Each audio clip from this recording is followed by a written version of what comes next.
Bienvenue sur le podcast de l'Église La Bonne Nouvelle de Dijon. Merci de nous suivre afin de plonger ensemble au cœur de la Bible et d'y découvrir le message que Dieu adresse à ceux qu'il aime. Nous serions heureux de vous rencontrer un dimanche au 8B rue Jules Viol à Dijon. Bonne écoute. Je continue l'étude sur le livre des Actes. Vous avez déjà tous un peu parcouru le livre des Actes. Certains disent qu'on pourrait l'appeler l'acte du Saint-Esprit, puisque on voit l'œuvre du Saint-Esprit constamment. Il y en a d'autres qui pourraient dire que c'est les actes de Pierre et de Paul, parce que ça se concentre au début sur l'apôtre Pierre, et puis après ça sur l'apôtre Paul. Et ici, on est dans une période un petit peu particulière pour revenir. Donc on n'a pas beaucoup avancé, mais on a déjà fait un bond. On va arriver au 26 aujourd'hui. On est dans une période particulière où Jésus est monté au ciel, donc ce qu'on appelle l'ascension, et il laisse son Église maintenant toute seule. Bien sûr, elle va être dirigée par l'Esprit de Dieu, puisque Jésus a dit « Il vaut mieux que je m'en aille pour vous envoyer le Saint-Esprit. Il vous enseignera toutes choses. » C'est le paraclète, c'est le consolateur, le défenseur, l'avocat. Mais en attendant, on est dans une période un petit peu de transition entre ce moment où l'Église va naître officiellement, parce que l'Église va naître publiquement à la Pentecôte. C'est à ce moment-là que les nations non juives vont venir entendre le projet de Dieu. C'est pour ça que les gens entendent tout le monde dans une langue différente, parce que là, l'Évangile et la bonne nouvelle de Jésus est propagée aux nations, ce qui n'existait pas avant. C'était que pour les Juifs. Et vous allez voir plus tard dans les histoires, Pierre pense même commettre une faute en rentrant dans la maison d'un non-juif, parce que pour eux, on ne fait pas ça. Et donc la naissance de l'Église, c'est véritablement la bonne nouvelle qui part dans les nations. Mais là, on est entre. Et il y a quand même eu un moment particulier, c'est que ils étaient déjà depuis longtemps une bande de 12, certainement plus, mais les 12 apôtres, ils étaient ensemble, ils vivaient ensemble, marchaient ensemble, dormaient ensemble, ils étaient unis autour de Jésus-Christ, mais au milieu de ces 12, il y avait Judas. Et Judas, je ne sais pas si vous avez déjà fait partie d'une bande de copains. Et dans une bande de copains, il y en a un qui vous trahit, mais vous trahit fortement. Et ça laisse des traces. Ça brise les cœurs, ça brise les mentalités, ça désespère en fait. Et puis on se pose la question, on revient en arrière, et on n'avait pas vu ça, et on avait ça, vous savez, on se creuse les ménages. Et là, en ce moment, on a les apôtres qui sont là, mais ils sont entourés de plus. On voit qu'il y a 120 personnes, puisque le texte qu'on regarde, qu'on commence, c'est « En ce jour-là, Pierre se leva au milieu des frères ». Et le nombre de personnes réunies était d'environ 120. Il ne faut pas imaginer qu'après le ministère de Jésus, il y avait beaucoup de monde qui suivait. En fait, il y avait peu de monde. C'est nous qui avons une image que tout Jérusalem courait et accourait derrière Jésus. Non. Ils l'ont fait quand Jésus est descendu vers Jérusalem. Et le lendemain, ils étaient en train de lui dire, crier toute la foule, crucifie-le, crucifie-le. Et en réalité, depuis sa mort et sa résurrection, en fait, il y a très peu de gens qui sont restés là.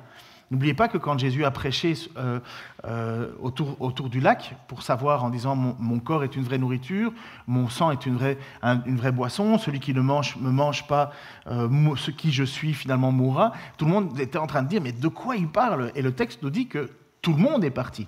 En fait, Jésus, il a tellement prêché un message qui était bouleversant pour les gens, que les gens sont partis, et c'est là où je pense que c'est Pascal qui l'a dit dans sa prière. Jésus lui a posé la question à Pierre, et vous voulez partir? Et là, Pierre a dit, mais à qui voudrais-tu qu'on aille? Tu as les paroles. Mais ils n'étaient que 12, il n'y avait plus que 12. Et là, on voit qu'on est 120 à Jérusalem, on est 120 dans cette transition. Et puis, dans un groupe, il y aura toujours un meneur. C'est classique, il y a des gens qui ont le leadership naturel, il y en a, tu les mets tout seul devant une situation, la situation ne bougera pas plus que eux. Il y en a d'autres, ils sont incapables de rester à rien faire, ça bout en eux. Et on pourrait presque voir ce caractère dans l'apôtre Pierre. Il est là, au milieu de ces 120, et il va prendre la direction des opérations. En même temps, ce n'est pas vraiment faux, puisque c'est ce que Jésus a dit à Pierre. « Tu es Pierre, et sur cette pierre, je bâtirai mon église. » Puis en même temps, il a dit à Pierre, « Pierre, m'aimes-tu » Pierre a dit « Oui, je t'aime. » Et il a dit « Occupe-toi de mes brebis. Prends soin de mon troupeau. » 3 fois, il lui a posé la question. Et pour Pierre, et pour Jésus, par contre, s'occuper de son troupeau, s'occuper de son église, c'était la preuve de l'amour pour Jésus. Et là, Pierre, presque naturellement, il prend les devants il se lève et il va dire quelque chose qui est directement inspiré par sa connaissance des Écritures. On va regarder ça tout de suite. Mais en même temps, il ne peut pas rester dans cet affront, dans cet échec. Judas a trahi. C'est pas rien. Hein. Vous imaginez, vous n'êtes que 12, ou peut-être ici 120, à croire que Jésus est le Messie, le Seigneur, le Sauveur, et finalement, l'un d'entre vous vous trahit. Pour ceux qui écoutent la Formule 1, je ne sais pas s'il y en a qui aiment la Formule 1, je suis très embêté parce que le premier Grand Prix de Bahreïn commence le jour où je me suis inscrit pour la collecte d'Aldi.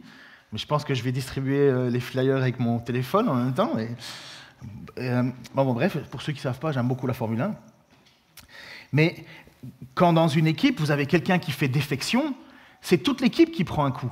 Même chose en foot, hein, ceux du Paris Saint-Germain, ils doivent pleurer parce que Mbappé s'en va, j'imagine. Hein. Il y en a d'autres. Hein. Pour Dijon, je ne sais pas hein, si ça fait mal quand un joueur s'en va.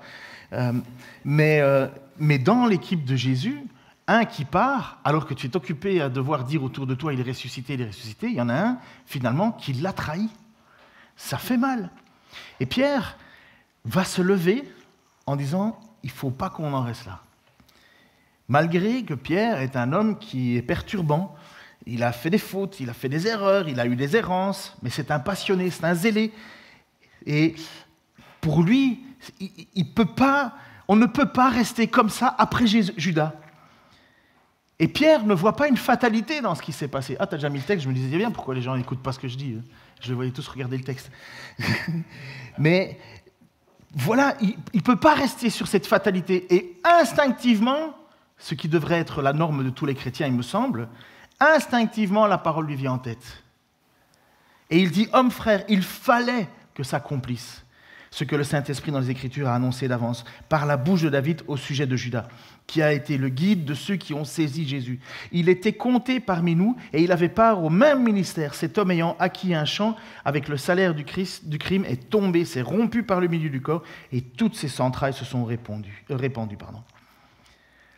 Pierre ne voit pas la vie comme les autres. Un chrétien ne voit pas la vie comme les autres. Quelqu'un qui marche avec Christ, quelqu'un qui connaît Dieu, n'est pas bouleversé quand quelque chose arrive. Il sait que Dieu contrôle. Pierre, c'est automatique. Regardez ce qu'il dit.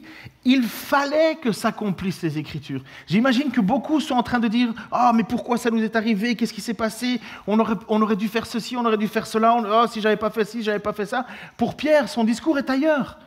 Il sait, parce qu'il a lu l'Écriture, il sait et il dit « Il fallait. » Quand le Covid nous est tombé dessus, qui est allé chercher dans les passages bibliques où Jésus nous dit « Ne vous inquiétez pas, vous entendrez des bruits de guerre, des guerres. » Et qui a relevé qu'il y avait le mot « épidémos » ?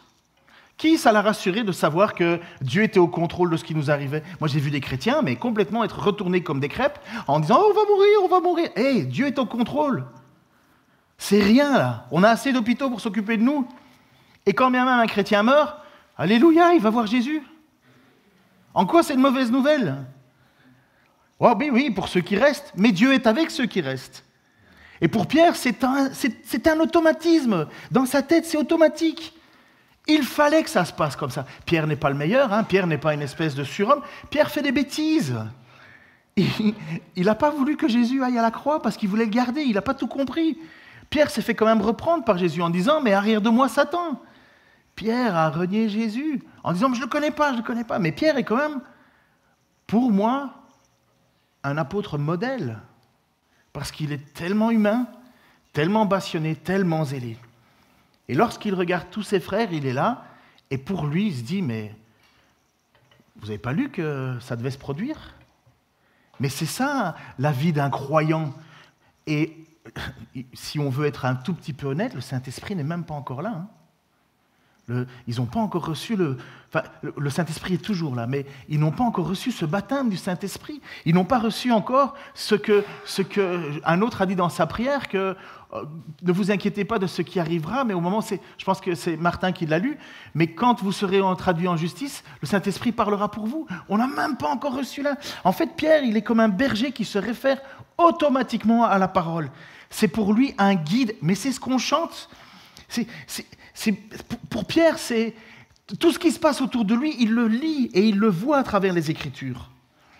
Et dans sa tête, à Pierre, il y a le psaume 41, 9 à 13.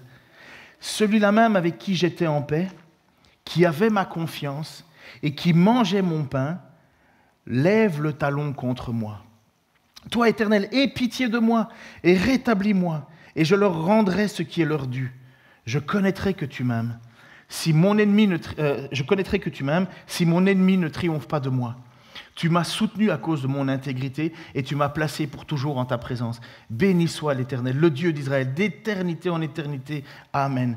Pour Pierre, ce que Jésus a vécu, c'est clairement ce que le roi David avait vécu avec Aphitophel, ou je ne sais plus quoi, son nom un peu bizarre, qu'il l'avait trahi. Un de ses proches l'avait trahi. Et pour Pierre, il se dit, mais rien de nouveau. C'est presque pour Jésus ce qui est arrivé là. Et c'est un automatisme. Il n'a pas besoin, comme je vous dis, il n'a pas besoin encore de l'esprit là. Il a simplement besoin de se rappeler des lectures du passé. Vous savez, comme quand quelqu'un que vous interrogez dans les journaux, ceux qui font des interviews, ils vous citent comme ça du Verlaine, du Hugo, du Daudet, ou d'autres sortes de choses, et ils le citent de mémoire. Pas besoin de Saint-Esprit pour ça encore. Je ne dis pas qu'il ne le faut pas, mais je vous dis qu'on est dans une transition. Normalement, un chrétien, qu'on le veuille ou non, il est bercé dans les Écritures. Il devrait se souvenir des choses. C'est bien souvent ce qui met de la confusion dans nos vies entre nous, parce que parfois on s'attend que quelqu'un connaisse l'Écriture et vive en fonction de cette connaissance. Et puis, il ne le vit pas parce qu'il ne le connaît pas. C'est encore plus frustrant quand le gars, ça fait 20 ans qu'il vient à l'église constamment, mais qu'il n'a toujours pas compris comment il fallait vivre. Et inversement, un jeune qui arrive dans l'église, comment veux-tu qu'il puisse obéir aux rudiments? Il ne les connaît pas encore. Ça ne vient pas comme ça du Saint-Esprit. Il faut plonger son regard dans l'Écriture. Il faut faire ce que Jésus a enseigné aux apôtres et qu'ils vont faire juste après la Pentecôte. Enseignez-leur tout ce que je vous ai commandé. C'est triste de voir des chrétiens de longue date être encore immatures et ne pas connaître des passages de base, parce que je vous assure que quand les moments de trouble arrivent, c'est comme Pierre, on doit se réfugier là-dedans. Et c'est là qu'on peut avoir la persévérance. C'est là qu'on peut placer ses pieds sur le roc, comme Jésus nous a dit, que l'homme qui a bâti sa maison sur le roc, lorsque la tempête arrive, il ne redoute aucun mal, tandis que l'autre qui le bâtit sur le sable. Je peux vous assurer que bâtir notre vie sur le sable, c'est bâtir notre vie sur quelque chose qui ne tient pas la route. C'est bâtir sur notre vie sur des mentalités, des religions, des traditions, des raisonnements tout humains. Comme Paul va même le dire dans Colossiens, pour ceux qui veulent vivre avec des traditions, ne mange pas, ne touche pas, ne goûte pas, ne fait pas ci, ne fait pas ça. Il dit, mais ça, ce sont des raisonnements humains, ça sert juste à se glorifier. J'ai des amis, je lui posais la question, il me dit, ouais, je fais le carême. Je dis, ben, ça va être facile, toi, tu pars à la neige et tu vas aller faire carême. Pour nager, la neige, sans une raclette, comment tu fais? Parce que pour eux, ils se disent, ouais, mais on doit vivre le carême, on doit vivre la souffrance. Je dis, mais bon sang, Christ est ressuscité, pourquoi est-ce que tu vas aller te mettre ça sur le dos? Mais il n'y a pas un seul passage dans l'Écriture qui nous dit qu'il faut faire le carême. Il dit, ouais, mais Jésus est allé au désert. Je dis, ben alors vas-y, bois pas pendant 40 jours aussi. On ne se verra plus, hein. C'est pas méchant dans leur tête, mais vous voyez, c'est encore une fois bâtir sa maison, ça c'est sur du sable. Christ, il a demandé de bâtir sur le roc, et si la parole ne demande pas de faire des choses-là, comme ça, Paul va dire même que ce sont des raisonnements tout humains, et il y a certains passages qui vont même plus loin. Il dit, ah oui, ça flatte bien l'ego, mais en réalité, ça ne sert qu'à faire plaisir à la chair, mais pas à Dieu. Mais un chrétien qui place son regard dans les Écritures et qui plonge son regard dans les Écritures, il sait ce qui va arriver quelque part. Il n'est pas surpris. Moi, je suis super énervé avec la tournure qui se passe en ce moment, avec la perte de plus en plus énorme de nos libertés. Je ne sais pas si vous êtes au courant, mais ce qui est en train de se faire, c'est scandaleux. Mais ça passe. Mais en même temps, Dieu nous l'a dit, à la fin des temps, on ne pourra ni acheter ni vendre, parce qu'il y aura quelqu'un qui viendra et qui prendra toute autorité. Ça m'énerve, j'ai envie de le combattre, mais d'un autre côté, je me soumets à Dieu qui me dit, t'inquiète, je sais ce que je fais. Parce qu'au final, c'est Christ qui gagne, et ceux qui le suivent. Et Pierre, c'est automatique, ils pensent à cette parole. Ils savent que ce qui est arrivé est dramatique en même temps, mais pas fataliste. Lorsque Judas mourut, il s'est pendu et apparemment, il s'est éventré aussi, donc le texte suivant, les choses ont été si connues que tous les habitants de Jérusalem, que ce chant a été appelé dans leur langue Akeldama, c'est-à-dire le chant du chant. On sait que Judas, il est allé se pendre, on ne sait pas trop, parce que c'est pas parce que tu te pends que tu t'éventres. Vous savez ce que c'est que s'éventrer? C'est le ventre ouvert en deux et puis tu as tous les viscères qui sortent. Et on ne sait pas trop ce qui s'est passé. Il y en a certains qui vont avec des suppositions. Il est resté pendu longtemps, la corde a léché. Enfin bref, on ne sait pas. La seule chose que je sais, ce que Luc sait, c'est que c'était tellement étonnant que toute la population trouvait ça étonnante. Tous les habitants de Jérusalem, la chose a été si connue. Mais c'est horrible ce qui se passe. Et en même temps, c'est le choix de Judas.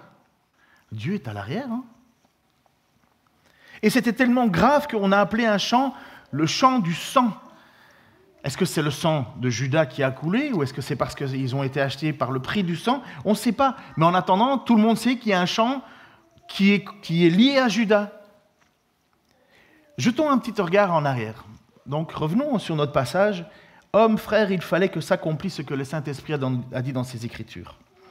Il fallait que Judas trahisse.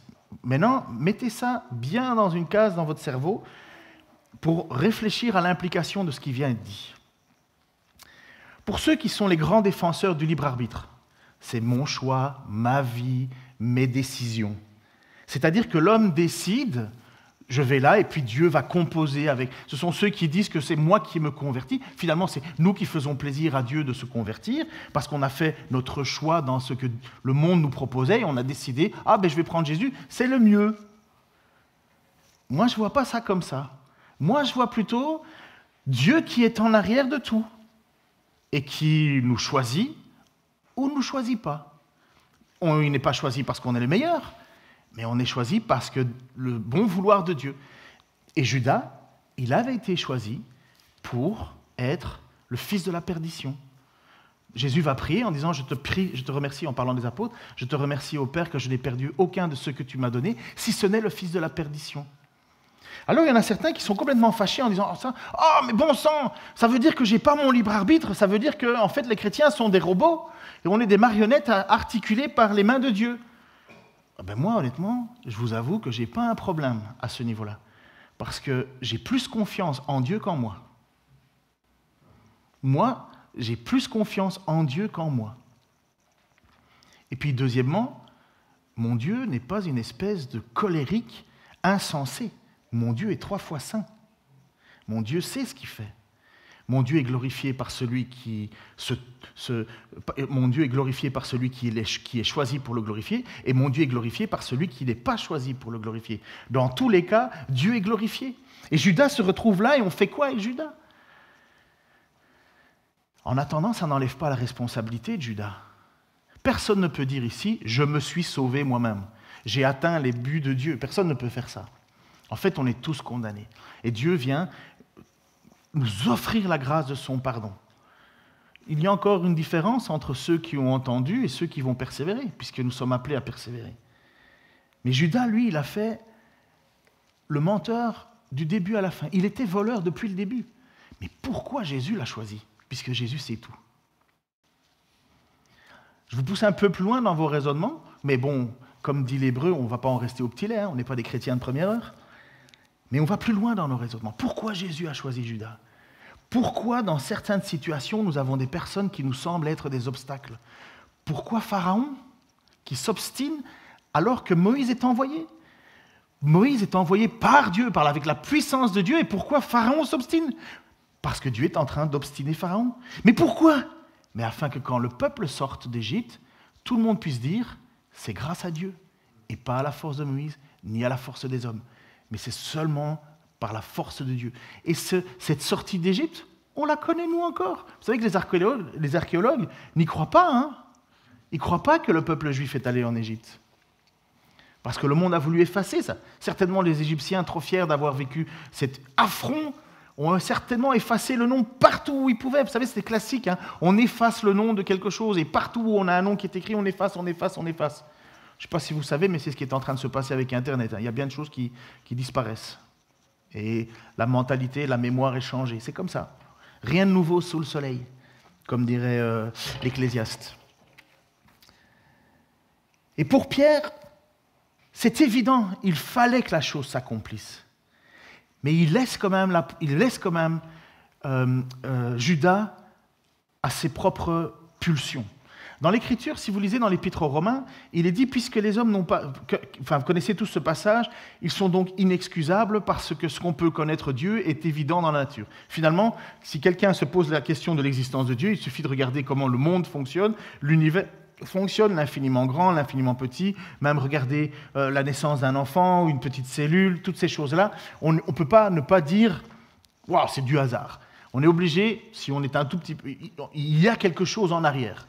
Einstein disait que le hasard, c'était Dieu qui se promenait incognito. Mais pour ceux, et d'ailleurs je pense que c'est même Julien qui s'est posé beaucoup de questions, parce qu'il est mathématicien, il aime bien tout ce qui est abstrait. C'est peut-être concret, mais c'est abstrait quand tu m'en parles. Mais à un moment, ton cerveau, il bute, parce que rien ne peut venir du néant. Du néant, on peut venir que le néant. Et donc, je ne sais pas pourquoi je suis parti là-dedans, moi. Pardon ? Ah oui, du hasard, c'est ça. Et ça ne m'aide pas plus. Mais bref, donc Dieu est au contrôle de tout. Mais ça me passionne, ça, parce que si vous allez dans le raisonnement le plus loin possible, si on va dans la question de la cause à effet, la causalité, une cause, un effet, quelle est la cause première ? Même les équations qu'on utilise pour faire tous nos calculs, d'où viennent ces équations ? D'où viennent les constantes ? Si on arrive du néant, d'où ça vient ? Ça veut dire qu'il y a une intelligence au-dessus de tout ça. Alors certains vont dire, oui, ce sont les Elohim, ça c'est Raël, qui va nous sortir qu'on est descendant de, je ne sais pas, extraterrestres et compagnie. En attendant, lui, ça remplit son lit de filles, ça c'est sûr. C'est pour ça qu'il le fait, ou qu'il l'a fait. Bref, Dieu est au contrôle de nos vies. Je me suis vraiment égaré là. Et je préfère personnellement, comme je vous dis, être dirigé par Dieu que dirigé par moi-même. Mais Judas, lui, a quand même sa responsabilité. Ah ouais, voilà, je sais pourquoi je disais ça. Parce que même si Dieu avait prévu que Judas allait livrer Jésus, Dieu n'a fait que livrer Judas à ses propres penchants. Judas était cupide. Cupide. En fait, Judas avait la soif de posséder. Et on l'est tous, quelque part. On n'est pas tous méchants, mais en fait, on n'est pas né innocent. Hein. Personne ne naît innocent. Ça, c'est une pensée idéologique qui dit que c'est l'homme n'est bon, mais c'est la société qui le corrompt. Mais non, l'homme est mauvais. Et c'est Christ qui nous permet de nous laver de nos fautes et de nous donner le Saint-Esprit pour maintenant lutter contre ce péché originel dont on sera délivré une fois pour toutes à la résurrection. Mais en attendant, nous sommes là tous avec un bagage et quand Dieu vient dans nos vies, il transforme nos cœurs. Et les apôtres, les 11 apôtres, ont certainement vécu ce moment-là où à chaque fois que Jésus enseignait, prêchait, ils devaient se poser des questions et ils voulaient réformer leur vie. Sauf Judas, qui continuait à être voleur. Et quand le moment est arrivé de vendre Jésus, il a sauté sur l'occasion.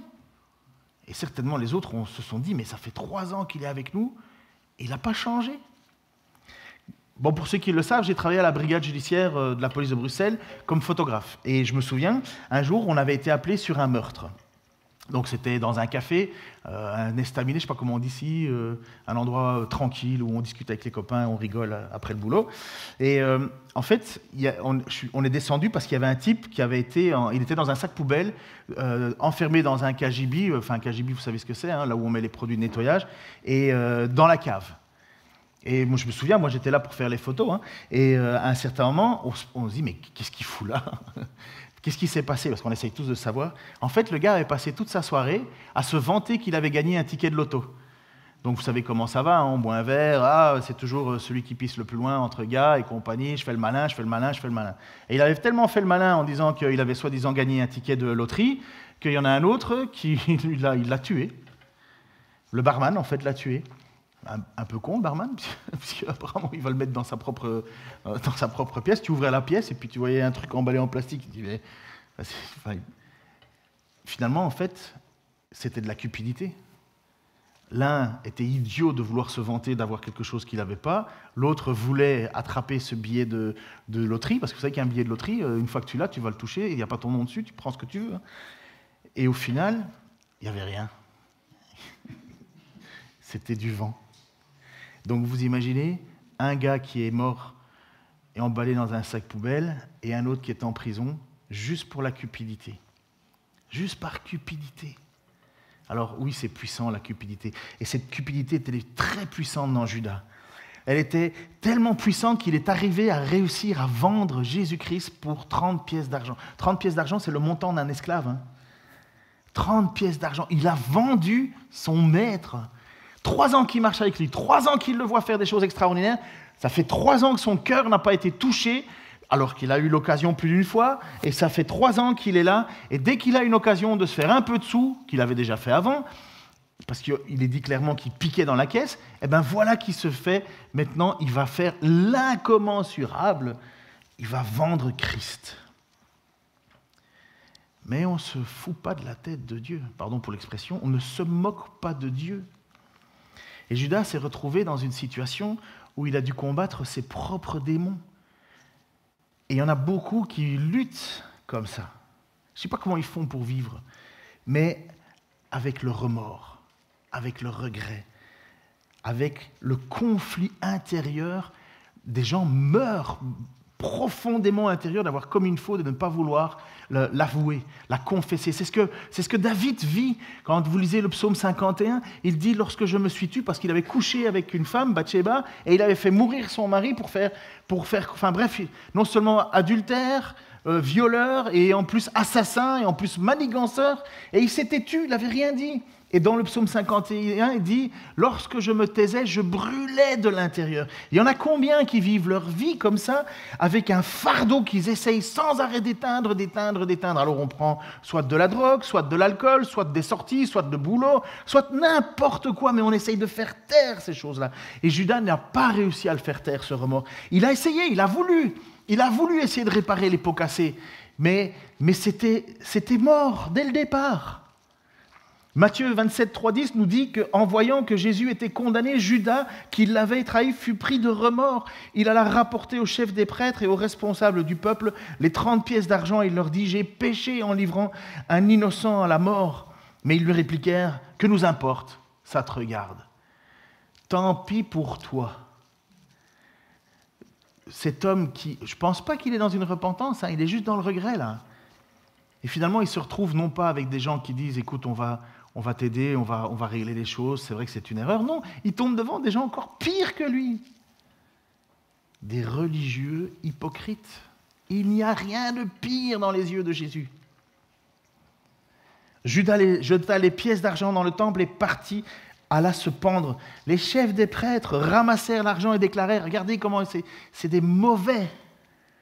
On n'a pas le droit de verser cet argent dans le trésor du temple. » Mais où ils ont été le chercher, cet argent? Puisque c'est eux qui ont payé Judas, dans le trésor du temple. Et maintenant, ils font les petites, comment on dit, vierges effarouchées, c'est ça qu'on dit comme mot? Oh, on ne peut pas toucher à cet argent, hein, ça a servi à un meurtre. Mais c'est toi qui l'as voulu, ce meurtre. Voyez la religiosité comme ça pue. On n'a pas le droit de verser cette somme dans le trésor du temple, car c'est le prix du sang. Ils tinrent donc conseil et décidèrent d'acquérir avec de l'argent le champ du potier et d'en faire un cimetière pour les étrangers. Voilà pourquoi ce terrain s'appelle encore de nos jours le champ du sang, Akeldama. C'est vrai qu'il y a une petite différence quand on regarde la façon dont... Est-ce que c'est Judas qui a acheté ce champ, ou bien est-ce que c'est les prêtres qui ont acheté ce champ? En tout cas, c'est l'argent de Judas. Ainsi se réalisa la parole du prophète. Et voilà de nouveau, c'était écrit. Ils ont pris les 30 pièces d'argent, le prix auquel les descendants d'Israël l'ont estimé, et ils les ont donnés pour acheter le champ du potier, comme le Seigneur me l'avait ordonné. Et Pierre ne s'arrête pas là. Il sait que les apôtres, ils doivent être 12. Pourquoi est-ce qu'ils doivent être 12? Vous avez une idée comme ça, quelque chose qui vient en tête? Pourquoi 12 apôtres? Allez plus fort, n'ayez pas peur. Au pire, vous gagnez 12 tribus, exactement. 12 apôtres, 12 tribus. Et puisque, en plus, pour ceux qui lisent l'Apocalypse, vous savez que les remparts de Jérusalem sont marqués avec les 12 noms des apôtres. Et là, ils sont là dans une situation, les apôtres, où, pour Pierre, c'est évident qu'il faut remplacer Judas. C'est évident qu'il faut régler ce problème.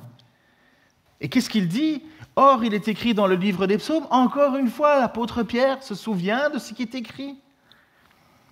Or, il est écrit dans le livre des psaumes que sa demeure devienne déserte et que personne n'habite et qu'un autre prenne sa charge. Pour Pierre, c'est évident que ça doit changer. Ça doit bouger, ça ne doit pas rester comme ça. Il faut faire quelque chose. Et puis, qu'est-ce qu'il va faire, Pierre? Eh bien, il va faire sa petite enquête. Il va prendre une décision et il va savoir et réfléchir à c'est quoi un apôtre? Et nous devons réfléchir à ce qui est écrit parce que ça, c'est ce qui définit un apôtre. Il y a beaucoup de gens, certains viennent d'Afrique ici, c'est plus connu en Afrique, mais il ne faut pas croire, il y en a aussi en Europe et un peu partout, mais où des gens se déclarent apôtres. Moi, je suis apôtre un tel. Ben, vous voyez, il y a nous, il y a les pasteurs, puis il y a les, je ne sais pas qui, puis il y a les apôtres, et puis il y a Jésus. Vous voyez, c'est oula, bougez-vous, j'arrive. Mais un apôtre, c'est quoi dans les textes? Eh bien, Pierre le dit.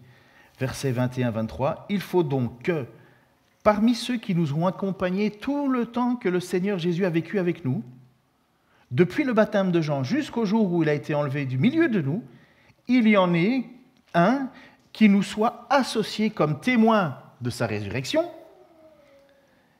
et témoin de sa résurrection. » Ils en présentèrent deux. Joseph, appelé Barsabas, donc certainement né un jour du sabbat, et nommé Justus, parce que souvent on avait deux prénoms, et Matthias, le don de Dieu. Matthias, ça veut dire don de Dieu. Donc Pierre, il dit, il y a un critère premier pour remplacer un apôtre. Il faut que l'apôtre ait été au moins témoin de trois choses essentielles. Premièrement, qu'il ait vu le baptême de Jésus, le Saint-Esprit qui descendait, et c'est pas tout, c'est une voix qui s'entend du ciel, « Celui-ci est mon Fils bien-aimé en qui je mets tout mon espoir, écoutez-le ». C'est waouh! La deuxième chose, c'est qu'il fallait être présent à la résurrection de Jésus. On l'a vu, donc ça veut dire que c'est quelqu'un qui a vu Jésus ressuscité, mort après être mort, enfin vivant après être mort.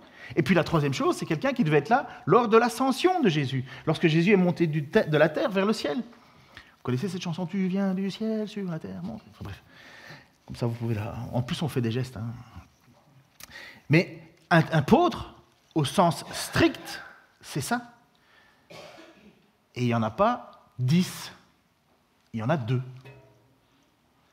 Après, il faut reconnaître que dans une certaine sémantique, il y en a certains qui disent qu'un missionnaire est un apôtre. Parce que le mot apostolos, ça veut dire un envoyé. L'apôtre Paul est un apôtre, mais totalement différent. Il n'a pas les... D'ailleurs, il dit, moi je ne me considère pas digne d'être un apôtre, mais il a quand même été appelé par Jésus. Il ne fait pas partie des 12, il ne se met pas comme étant le privilégié des 12, mais il dit, je suis apôtre parce que Christ m'a appelé pour le servir. Parce qu'un apostolos, c'est un envoyé.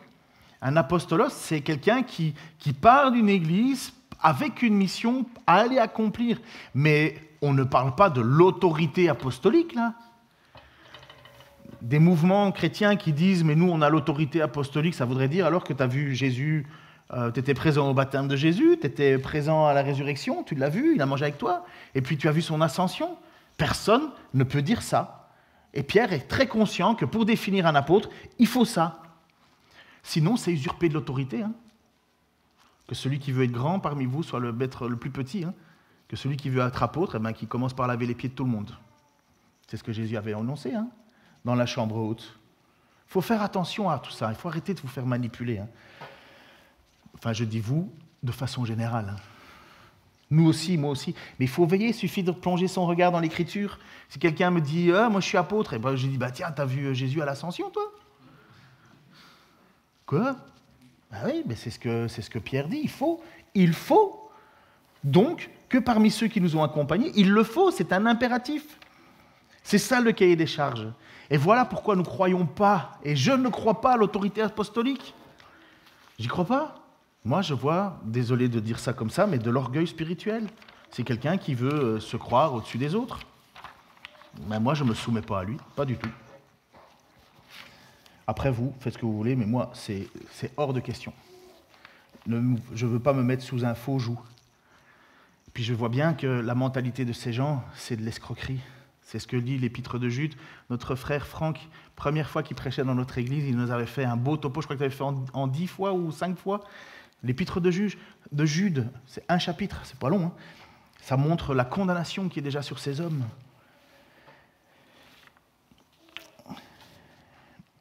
Et puis, un autre détail toujours sur ce point, c'est pas le fait qu'il faut remplacer les apôtres constamment. C'est parce que Judas a trahi qu'il faut le remplacer. Mais quelque temps après, Jacques est mort. Ils n'ont pas remplacé Jacques.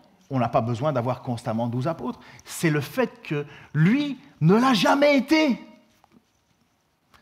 Et c'est pour ça qu'il fallait le remplacer. On ne va pas garder dans nos 12 un qui a trahi Christ. Et c'est pour ça que Pierre pense aux Écritures en disant « Mais c'était prévu qu'il allait vendre Christ, c'était prévu qu'il fallait donner la charge à quelqu'un d'autre. » Et c'est pourquoi on doit prendre quelqu'un qui correspond à ce que Christ a fait, qui soit présent, qui ait tout vu. Parce que le même texte va nous dire que pour Jacques, qui était un apôtre choisi par Christ, il est mort, Acte 12, 1, 4, vers le même temps, le roi Hérode se mit à maltraiter quelques membres de l'Église et il fit mourir par l'épée Jacques, frère de Jean. L'apôtre Jacques, frère de Jean. Voyant que cela était agréable aux Juifs, il fit encore arrêter Pierre. C'était pendant les jours de pain sans levain. Après l'avoir saisi et jeté en prison, il les mit sous garde de 4 escouades, de 4 soldats chacune, avec l'intention de le faire comparaître devant le peuple après la Pâque. Bref, Jacques est mort par l'épée, donc c'est un des premiers apôtres qui meurt. Ils n'ont pas remplacé Jacques. La question n'était pas d'avoir constamment 12 apôtres. La question, c'était qu'il fallait remplacer celui qui avait été prévu depuis toute éternité pour être le fils de la perdition. Donc, il n'y a pas d'autres apôtres. C'est clair ? Il n'y a pas d'autres apôtres. C'est eux. Et pas d'autres. Et on garde quand même Paul, qui lui est apôtre, mais parce que c'est le choix. Lisez Galates, vous allez comprendre. Ça vous fait 2 lectures. Jude et Galates, vous en avez assez pour une semaine. 1 mois pour d'autres. 1 an pour certains. Vous pouvez le comprendre, le problème, ce n'est pas le fait qu'il faut remplacer un apôtre par un autre, c'est le fait qu'il faut remplacer Judas par un autre qui a été témoin présent. Et ils présentèrent 2 hommes. Joseph, appelé Barsaba, surnommé Justus, donc il a 3 prénoms finalement, et Matthias, 2 hommes, seulement 2. Et voilà, Pierre n'a pas décidé de son propre chef, il a d'abord mis des critères, comme on le fait encore aujourd'hui. Mais la première chose que Pierre a fait, c'est quoi ? Ils prient, ils choisissent avec leur intelligence, là c'est une question de raison, on va voir celui qui correspond. On regarde, on observe, on scrute, on choisit, on se retrouve avec 2 personnes. 2 personnes certainement de très grande qualité, en tout cas qui ont au moins ce qui est attendu d'un apôtre. Et comment répartir maintenant ces 2 hommes ? Comment faire le choix entre les 2 ? Et la vie chrétienne, vous savez peut-être autant que moi, le plus difficile, c'est quand on se retrouve à connaître la volonté de Dieu. Quelle est la volonté de Dieu ? Qu'est-ce que je dois faire ? C'est quoi le choix ? Ça nous torture. Et quand on est jeune chrétien, encore plus. Quand on est plus vieux, ça va, on a commencé à l'habitude. Mais c'est une lame de fond, essayer de connaître la volonté de Dieu. Est-ce que je dois faire ça, pas ça, pas ça ? Si je pouvais savoir, je voudrais m'engager dans ça, je voudrais m'engager... C'est torturant. Et c'est très bien comme ça. Ça nous met bien à genoux à prier. Parce que c'est exactement ce que Pierre fait. Et Pierre va prier, écoutez la prière de Pierre. Ce n'est pas des longs récits à expliquer à Dieu ce qu'il a fait, ce qu'il n'a pas fait, à citer à Dieu sa parole. Dieu connaît très bien sa parole. La prière, c'est un cœur à cœur avec quelqu'un que tu sais être là, à côté de toi et qui t'écoute. Il n'a pas besoin de savoir que tu gagnes le prix de l'éloquence. Il a besoin de savoir que tu lui fais confiance, que tu sais qu'il est vivant et que tu sais qu'il va répondre. Ça, c'est une prière efficace. Le reste, c'est très joli, hein ? C'est long les 3/4 du temps. Mais ce n'est pas une prière, comme Dieu dit dans ses Écritures, vous me fatiguez avec vos prières. Ce que je veux, c'est un cœur repentant, pur. Il dit ça. Et il dit même aux gens, lorsque vous priez, ne faites pas comme les païens qui répètent n'importe quoi sans cesse. Jésus fait attention à la manière dont on prie. Mais ils firent cette prière. Et écoutez, c'est tout simple. Et c'est avec des tu. C'est beau. Puis ils firent cette prière. Seigneur, toi qui connais le cœur de tous, désigne de ceux que tu as choisis, afin qu'il ait part à ce ministère et à cet apostolat, que Judas a abandonné pour aller en son lieu. Il est assez pudique, hein, il ne dit pas pour aller en enfer, mais Judas est en enfer. Mais vous entendez ? C'est comme si, en fait, quand Pierre prie, Jésus était toujours là. C'est comme s'il n'y avait pas eu l'ascension. Il est là à côté, il prie. Seigneur, toi qui connais les cœurs de tous, désigne lequel de ceux que tu as choisis. En fait, Pierre, il a fait ce qu'il pouvait.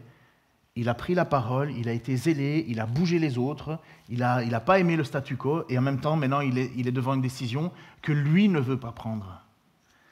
Parce qu'il se soumet. C'est un leader, c'est un chef, il n'a pas peur de l'être, mais en même temps, il sait ce qu'il est en droit de faire et pas en droit de faire.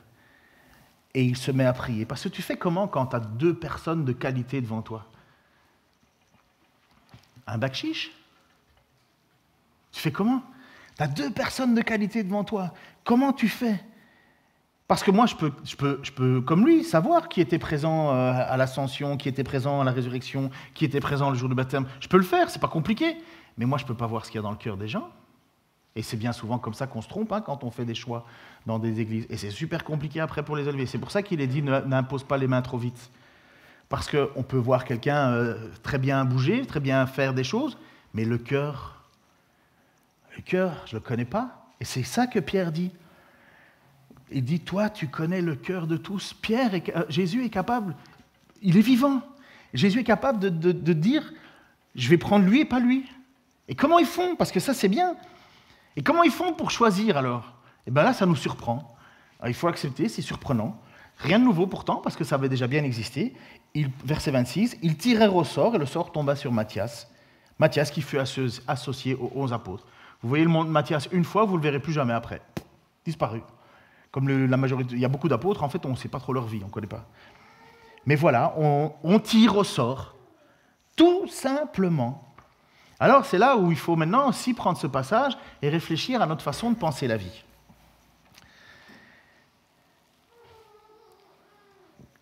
Ça semble évident, et au temps de prière, en fait, les apôtres se retrouvent maintenant à simplement... Voilà, Seigneur, on a fait tout ce qu'on pouvait, maintenant c'est toi qui dois décider. Et si Jésus a le sort du monde entre ses mains, il peut bien avoir le sort de 2 petits cailloux sur lesquels le nom de Matthias et Barsabas est écrit.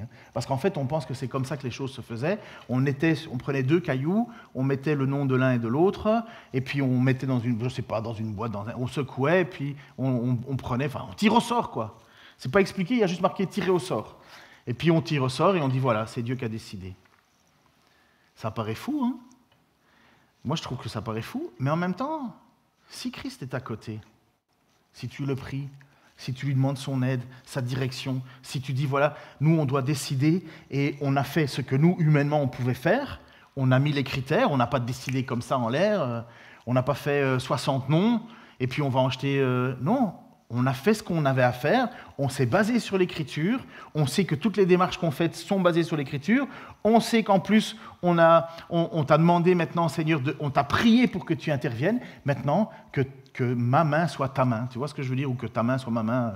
Souvent on dit, est-ce qu'il y a une main innocente? C'est toujours rigolo parce que qui est innocent?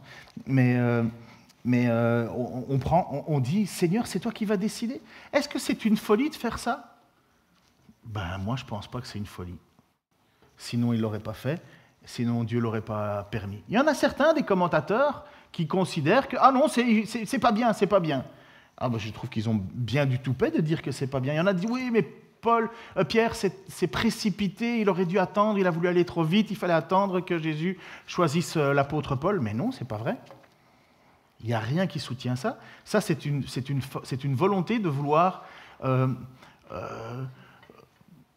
faire dire que l'Écriture ment ou se trompe. Alors, est-ce qu'on peut vivre sa vie comme ça aujourd'hui? C'est ça qu'on veut savoir. Hein. Beaucoup se disent, ah, c'est peut-être l'occasion, je vais enfin savoir. Moi, je dis, honnêtement, pour certaines choses, pourquoi pas? Pourquoi pas? Mais si vous aviez fait tout le processus avant, parce qu'ils ne se sont pas dit, voilà, on va prendre au hasard. Et... Non. Ils ont mis d'abord sous le regard de la parole. Ils ont fait ça dans la prière, et puis ils avaient un moment où ils ne savaient pas aller plus loin. Seigneur, qui je dois choisir? Comment ça peut se traduire dans nos vies? Tu as 2 boulots qui se proposent à toi. 2 boulots identiques, avec les mêmes contraintes, les mêmes choses. Et tu ne sais pas lequel tu dois choisir. Tu ne sais pas. Ben moi, je pense que ce ne serait pas idiot de dire je vais tirer au sort après avoir pris un temps de prière. Mais d'abord, tu réfléchis. Est-ce que c'est un boulot qui va t'éloigner de ton église? Est-ce que ça va t'éloigner de ta relation avec Dieu? Est-ce que c'est juste pour du pognon que tu le fais? Ou bien est-ce que c'est parce que tu sais que ce temps-là, ça va te donner plus de temps pour être au service des autres? Est-ce que ça va impacter sur ta famille ou pas? Ça, tu peux y réfléchir avant. C'est classique, hein. Si tu passes 12 heures, 5 jours sur 7 au boulot, si ce n'est pas toi qui éduques tes enfants, c'est quelqu'un d'autre. Hein. Et il faut réfléchir. Hein. Travailler sur Terre, c'est juste pour gagner un peu de sous. Et Paul dit, l'argent qu'on fait, c'est bien, mais l'idéal, c'est qu'on en redistribue pour les autres. Mais donc, on pourrait, dans une situation comme ça, il me semble, dire, mais voilà, Seigneur, j'ai un choix à faire. J'ai réfléchi, j'ai mis devant toi selon tes critères. Et maintenant, décide pour moi. Vous prenez 2 papiers, vous marquez dessus. Il y en a, ils prient juste pour savoir, Seigneur, quelle voiture je dois prendre. Alors là, moi, je pense que là, ça devient un peu de l'immaturité. Ça devient un peu... Moi, quand je dois choisir une voiture, premièrement, je regarde mon budget. Est-ce que je vais être capable de la payer? Deuxièmement, je vais regarder si elle consomme beaucoup. Et troisièmement, je vais regarder dans le palmarès des voitures volées à quelle place elle est. Parce que si elle est numéro 1 des vols, ça veut dire que je vais bien aimer ma voiture, mais pas longtemps. Je réfléchis. Mais ça, c'est chacun de soi. Mais moi, je ne vais pas demander à Dieu quelle voiture je dois choisir. Enfin, il y a un moment, vous comprenez? Il y a de la maturité et de l'immaturité dans ça. Et c'est comme toujours. Il faut du bon sens lorsqu'on prend des décisions. Et l'apôtre Pierre s'est retrouvé dans cette situation à devoir faire un choix de bon sens. J'invite le groupe de louanges à se rapprocher déjà.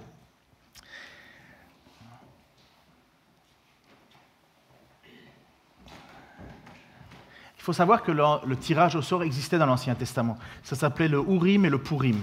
Et il y a des moments où il disait, et dans le Proverbe, alors de mémoire, parce que j'ai oublié de noter la référence, je crois que c'est Proverbe 31:12. Tu peux vérifier, Franck? Ah ben il ne peut pas. Quelqu'un d'autre qui a un téléphone. Proverbe 31:12, je crois. On jette les dés dans les pans de la robe, mais c'est l'Éternel qui décide. Je crois que c'est ça. 31:12, enfin, je ne sais pas si c'est la bonne référence, mais je connais le passage.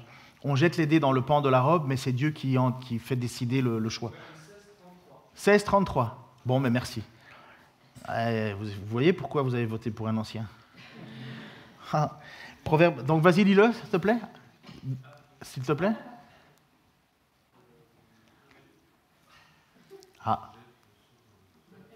Bon, si quelqu'un d'autre là, allez-y. Hein. Quelqu'un là sous les yeux? Vas-y, très fort. Voilà. Et certainement inspiré de cette pensée, les apôtres ont fait. Mais en même temps, à l'époque, quand on devait prendre une décision, il y avait des cailloux, des espèces d'osselets, et on jetait le Urim et le Purim. Cherchez dans l'Écriture, vous trouverez. Et c'était une façon de connaître la volonté de Dieu. Parce qu'il n'y a rien de plus compliqué de connaître la volonté de Dieu. Moi, je suis toujours étonné en disant, ouais, Dieu m'a dit, Dieu m'a dit. Et moi, je suis là en disant, mais comment il a fait pour le dire? Est-ce qu'il a reçu un fax avec marqué de la part de Dieu? Un jour, je cherchais moi-même parce que j'étais en situation et je me disais, mais comment je fais, Seigneur, pour savoir ta volonté? C'était pour venir en plus ici comme pasteur dans cette église alors qu'on était au Canada. Et j'avais commencé à regarder comment être sûr de trouver la volonté de Dieu. Parce qu'il n'y a rien de plus compliqué de savoir si c'est ton obstination ou si c'est de la persévérance. Est-ce que tu t'obstines ou tu persévères? Et puis à ce moment, j'étais tombé sur une vidéo d'un gars. Alors... il avait le numéro de téléphone de Dieu. Donc, il avait été filmé en plein culte. Ah, vous imaginez, hein. Et un instant, il prend son téléphone et il dit « J'ai Dieu au téléphone!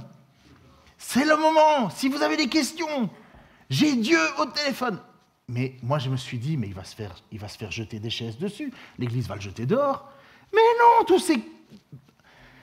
Ah ouais, ils étaient convaincus. Mais je me suis dit « Mais c'est pas possible !» On est où, là? On est où?